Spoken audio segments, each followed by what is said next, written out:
Assalamualaikum warahmatullahi wabarakatuh. Nahmaduhu wa nasta'inu wa nastaghfiru wa nu'minu bihi wa natawakkalu alaihi wa na'udzu billahi min shururi anfusina wa min sayyiati a'malina. May yahdihillahu fala mudilla lahu wa may yudlil fala hadiya lahu. Asyhadu an la ilaha illallah wa asyhadu anna Muhammadan abduhu wa rasuluh. Allahumma shalli wa sallim wa barik ala sayyidina Muhammad wa ala ali sayyidina Muhammad. Para jamaah zuhur yang dirahmati Allah, kita panjatkan puji syukur kehadirat Allah Subhanahu wa taala, yang mana Allah telah beri nikmat kita semua untuk menjalankan daripada perintahnya dan menjauhi daripada larangannya. Maka kita ucapkan rasa syukur kita kepada Allah dengan ucapan Alhamdulillahirabbil alamin. Dan kita tidak lupa salawat dan salam ke hadirat baginda Nabi Agung Muhammad sallallahu alaihi wasallam dengan ucapan Allahumma sholli ala sayyidina Muhammad, yang senantiasa kita harapkan syafaatnya di hari kiamat nanti. Amin ya rabbal alamin. Melanjutkan tafsir surat Al-A'raf ayat 202. A'udzu billahi minasyaitonir rajim. Bismillahirrahmanirrahim.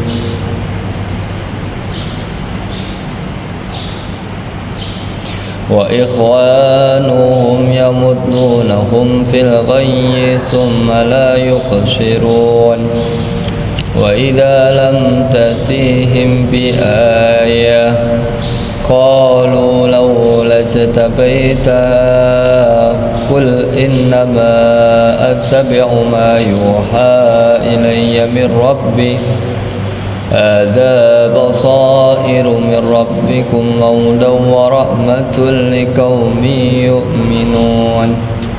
Wa idza quri'al qur'anu fastami'u lahu wa ansitu la'allakum turhamun.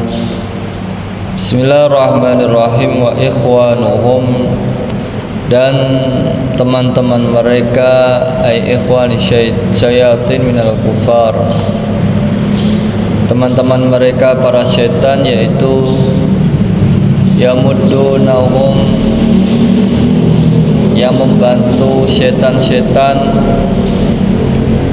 fil ghayy, dalam menyesatkan atau dalam saling menyesatkan. Summa la yuqsirun, tidak henti-hentinya mereka menyesatkan manusia. Wa idza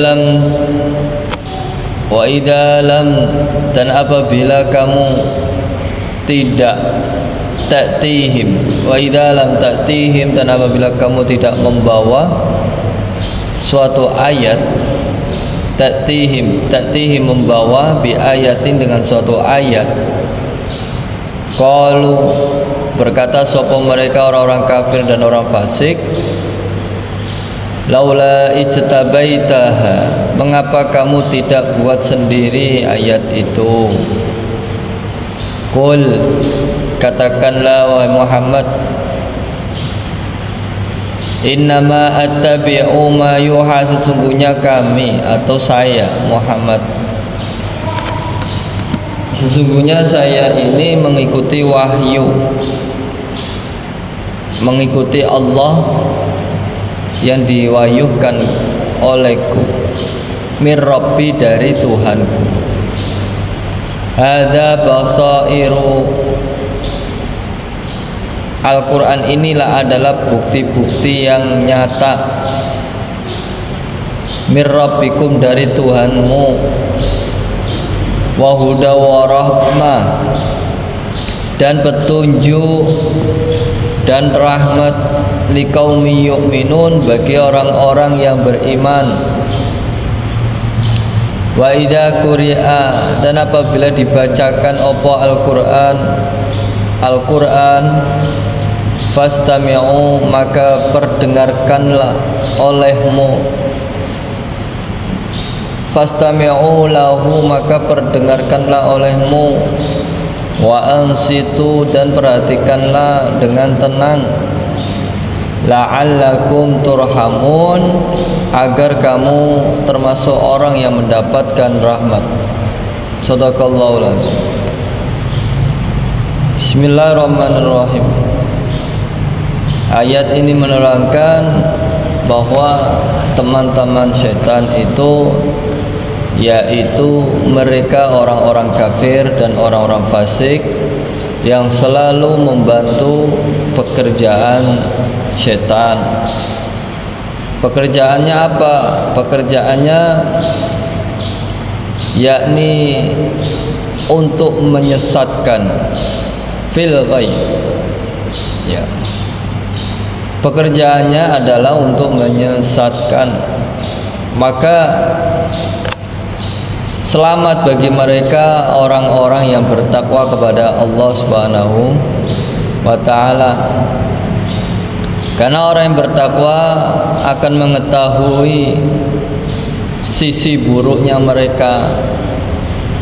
Orang bertakwa akan mengetahui secara basirah yang Allah berikan kepada mereka apa yang mereka inginkan sebenarnya.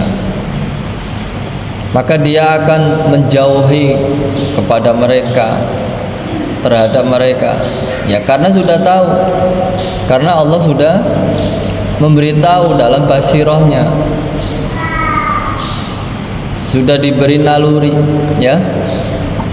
Firasat tidak enak kepada orang kafir atau orang fasik yang ingin menyesatkan umat manusia.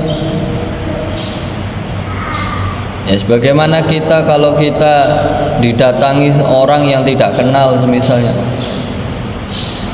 kita akan tahu, firasat kita itu akan tahu ini orang mau ngapain, datang sama saya ini mau ngapain, kira-kira mau merampok kah, mau berbuat jahat kah, harus tahu, ya. Kapan dia bisa tahu? Ketika orang ini dalam keadaan takwa, ya takut, menjauhi. Yang namanya takwa adalah menjauhi untuk melanggar peraturan Allah. Kalau kita selalu menjauhi, melanggar, insya Allah Allah tanamkan rasa takwa kita, sehingga kita akan mengetahui mana batasan-batasan buruk itu, sehingga kita bisa menghindarinya. Maka dalam ayat ini orang-orang bertakwa mengetahui dengan tujuan mereka. Wa ikhwanuhum ay ikhwani syayatin minal kufar. Teman-temannya setan yaitu orang-orang kafir dan orang-orang fasik. Orang-orang fasik itu siapa? Orang fasik itu orang yang selalu berbuat kerusakan. Kalau orang kafir memang sudah kafir sejak dulu. Tapi kalau orang fasik ini nampaknya baik, tapi dia punya misi untuk menghancurkan sistem di dalamnya. Ya. Mereka juga orang Islam, tapi bisa terjadi dengan adanya mereka, Islam itu jatuh di tangan mereka. Nah, maka kita harus tingkatkan ketakwaan agar kita tahu mana orang fasik, ya, agar kita tahu mana si orang fasik itu seperti apa, sehingga kita bisa menjauhi daripada sesuatu yang membahayakan dalam agama kita sendiri.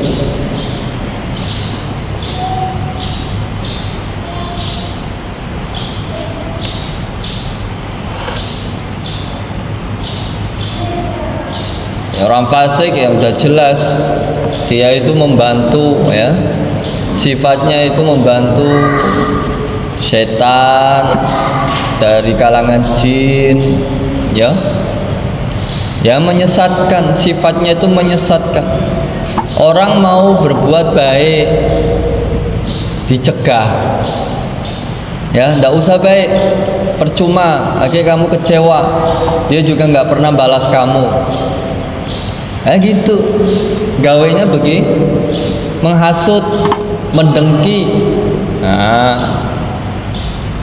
maka kita harus tahu, ya, kapan kita bertemu seseorang, bagaimana sifat-sifat mereka ini, ya kita bisa tahu kalau kita masih dalam keadaan takwa. Maka orang yang takwa ini selamat. Dia dijauhkan dari orang-orang fasik. Karena mereka orang fasik ini tidak hanya membantu sekali atau dua kali, ya, tetapi mereka giat, semangat, ya. Semangat untuk melakukan gangguan-gangguan, ya, atau melakukan bantuan tersebut terus menerus. Fil ghayyi tsumma la yuqsirun. Mereka selalu menyesatkan, ya, menyesatkan dan melakukan perbuatan keji yang dilarang oleh Allah Subhanahu wa ta'ala. Jadi sifat orang fasik begitu. Kalau mau dibilang bodoh, ya bodoh, ya. Ya karena dia membantu orang kafir juga. Membantu orang kafir. Kebiasaan orang fasik ini satu adalah kebodohan yang dia pakai, dan dia selalu mengedepankan nafsunya. Selalu mengedepankan nafsunya dan tidak terbendung nafsunya itu, ya. Maka jangan heran, ya, jangan heran kalau ada orang yang ingin menghancurkan kita dengan cara apa saja. Ya memang gawe dia begitu, memang gawe dia begitu. Solusinya bagaimana? Tingkatkan rasa takwa. Rasa takwa itu bagaimana? Ya kamu menjauhi sesuatu yang melanggar peraturan Allah. Kalau kita sudah tahu, ya sudah jauhi, tidak usah kita deketi lagi, karena sudah nampak daripada sikap-sikapnya yang selalu membantu kepada setan. Ya, orang mau berbuat kebaikan itu ya ujiannya besar. Kemudian ayat berikutnya, kul innama wa idza lam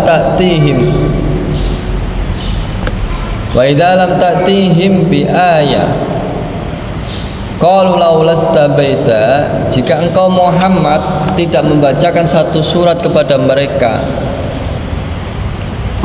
ketika Nabi Muhammad tidak menyampaikan wahyu pada hari itu, ya karena kan Nabi Muhammad mendapat wahyu berdasarkan dari Allah Subhanahu wa ta'ala, bukan kehendak Nabi Muhammad, bukan kehendak diri Nabi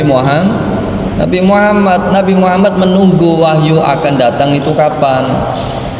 Tapi sikap mereka orang-orang kafir dan orang fasik ini, qalu laulas tabaitaha, selalu mendesak dan mengatakan, kenapa kamu nggak buat Qur'annya sendiri Muhammad? Kenapa harus menunggu dari langit?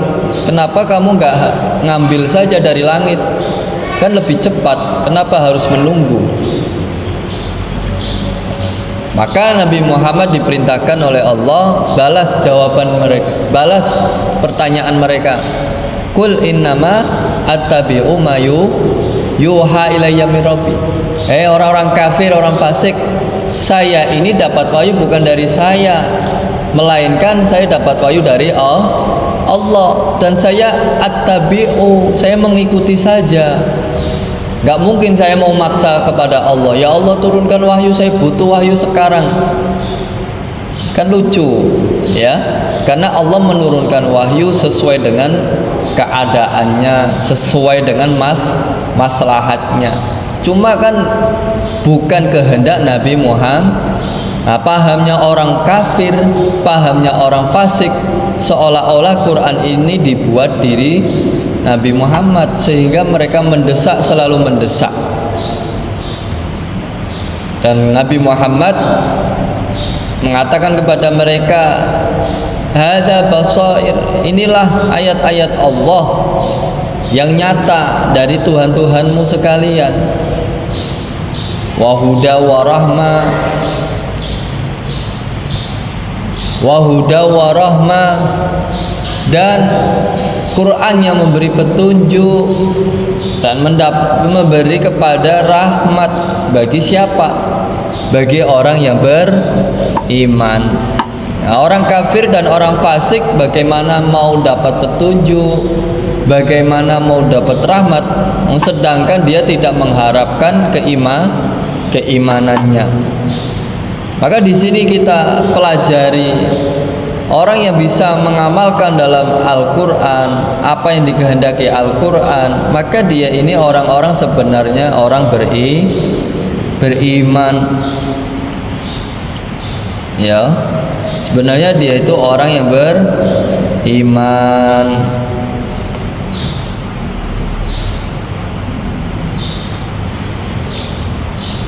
Nah, dan di Al-Quran itu juga mempunyai 3 fungsi dalam ayat ini.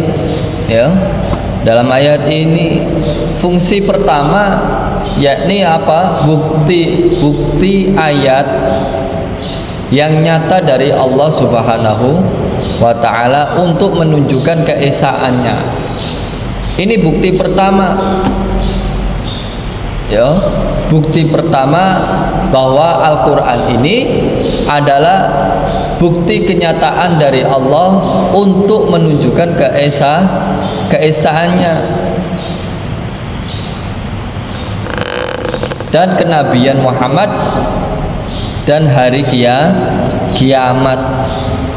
Nah, itu yang tujuan pertama ayat diturunkan itu ya untuk menunjukkan keesaannya. Jelas Allah mau menunjukkan keesaannya, begitu indah kalamnya. Adakah ya manusia dikumpulkan untuk mengarang satu ayat saja? Maka tidak mampu. Mereka berbondong-bondong bermusyawarah untuk membuat kalimat yang begitu indah. Mereka tidak mampu dengan kalimat yang begitu indah, rapi, penuh dengan apa? Intelektual, ya. Pokoknya kalimatnya menjunjung tinggi. Masya Allah. Itu tujuan Al-Quran, untuk menunjukkan keesaan Allah, menunjukkan diutusnya Nabi Muhammad, kemudian menunjukkan pada hari kiamat, bahwasanya hari kiamat itu ada.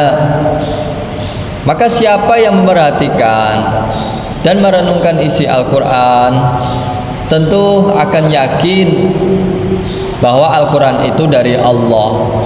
Nah, kalau orang tidak merenung Al-Quran, kalau orang tidak belajar Al-Quran, tidak merenungi makna daripada Al-Quran, maka dia tidak yakin datangnya Al-Quran itu dari Allah. Sebagaimana orang fasik dan orang kafir, mereka selalu mengatakan saya tidak yakin, saya membantah, saya menyangkal. Ya karena kamu ini tidak pernah meyakini dan tidak pernah merenungi. Coba kalau kamu renungi isi-isi Al-Quran itu, pasti kamu akan tahu betapa esanya Allah Subhanahu wa ta'ala.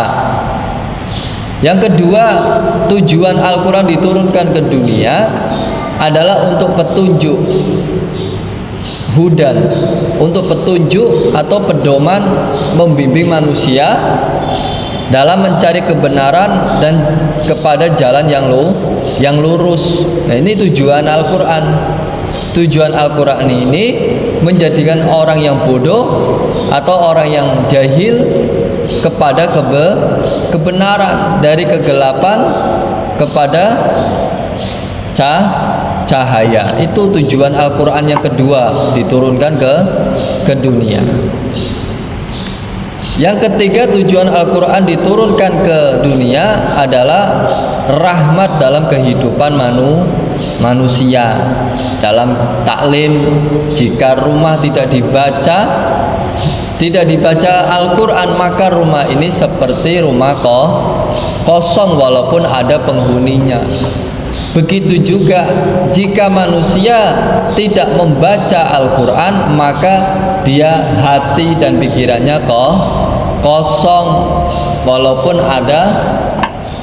walaupun orang itu masih hidup, ya, walaupun orang itu masih hidup, maka dia akan hidup dalam kegelisahan, hati yang tidak tenang, pikiran yang tidak tenang, ya, karena tidak pernah diisi Al-Quran.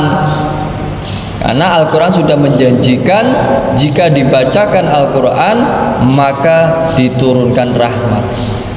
Nah, satu huruf dalam Al-Quran saja, dalam ayat satu huruf maka berpahala 10 kebaikan. Nah, kalau kita baca Bismillahirrahmanirrahim, berapa kebaikan sudah? Nah, satu ayat saja sudah 10. Satu huruf saja sudah 10 kebaikan.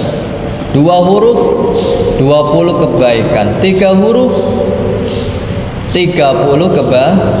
Nah, kalau kita baca sampai 100 ayat, berapa kebaikan saja?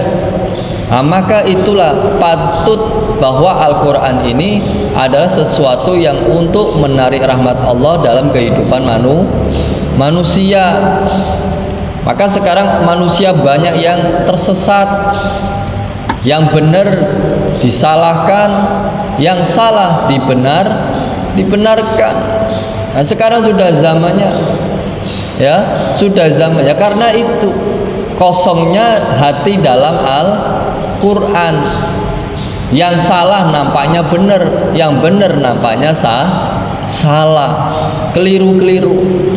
Nah, ini menandakan bahwasanya manusia kehidupannya sudah jauh dari Al-Quran. Nah, kemudian dalam ayat berikutnya Al-Quran juga mengajarkan bagaimana kita menyikapi dalam membaca Al-Quran, menyikapi kita dalam membawa Al-Quran atau mendengar Al-Quran. Pada surat ini, awal surat ini dibacakan tentang pujian-pujian Allah Subhanahu wa ta'ala. Dan pada akhir-akhir surat ini Allah mengajarkan kepada kita bagaimana kita memperlakukan Al-Quran, adab-adab Al-Qurannya bagaimana. Kata Allah, wa idza quri'al Qur'an fastami'u lahu wa ansitu la'allakum turhamun. Maka di sini Allah mengajarkan kepada kita bagaimana adabnya kita memperlakukan Al-Quran, yakni dengan apa, Mbak? Dengan mendengar, kemudian memperhatikan, mempelajari, mentelaah apa isi dalam kandungan Al-Quran. Karena Al-Quran ini adalah aspek cara-cara dalam kehidupan, mulai dari lahir sampai mati, sampai bahkan dari dunia sampai akhirat, dari awalnya diciptanya dunia sampai hari kiamat, maka semua diceritakan dalam Al-Quran. Kalau dulu kitab-kitab dulu Taurat, Injil, Zabur, dia menceritakan hanya kaumnya saja. Setelah itu sudah selesai. Tapi kalau Al-Quran, Taurat, Injil, Zabur semua berkumpul di Al-Quran, sehingga ketika orang-orang ahli kitab dalam kitab Zabur, dalam kitab Injil dan Tauratnya, ketika dibacakan Al-Quran, mereka meyakini Al-Quran itu betul sebagaimana yang diyakini kitab Taurat. Al-Quran itu betul meyakini sebagaimana yang diyakini kitab Injil dan Tauratnya, sama, ada kesamaan, ya, karena itu menjurus kepada keimanan. Nah, maka kita bersyukur kita dihadirkan oleh Allah SWT di dunia sebagai umat Nabi Muhammad, sehingga kita walaupun tidak mengenal Taurat, ya mendalami Taurat, tetapi kita bisa mengetahui sifat-sifat Taurat itu seperti apa di dalam Quran, sifat-sifat Injil itu seperti apa, sifat-sifat Zabur itu seperti apa. Intinya 4 kitab itu mengarah kepada penghambaan kepada Allah dan keimanan. Intinya tuh itu. Kalau menyimpang ya sudah, mereka akan mendapatkan balasan siksanya di akhirat. Nah, maka hadirin yang muliakan Allah SWT, bahwa ayat yang terakhir ya yang saya baca ini, yaitu Allah mengajarkan kepada kita semua ketika dibacakan Al-Quran, maka sepatutnya kita untuk mendengarkan dan mempelajari, wa ansitu, dan memperhatikan agar kamu supaya kamu mendapatkan rahmat dari Allah Subhanahu wa Ta'ala. Demikianlah 3 ayat yang kami baca dari surat Al-A'raf. Semoga kita bisa mendapatkan itibar dan manfaatnya, kita bisa mengamalkan dan menyampaikan. Kita tutup dengan kafaratul majlis. Subhanallah bihamdihi, subhanaka asyhadu an la ilaha illa anta, astaghfiruka wa atubu ilaik. Assalamualaikum warahmatullahi wabarakatuh.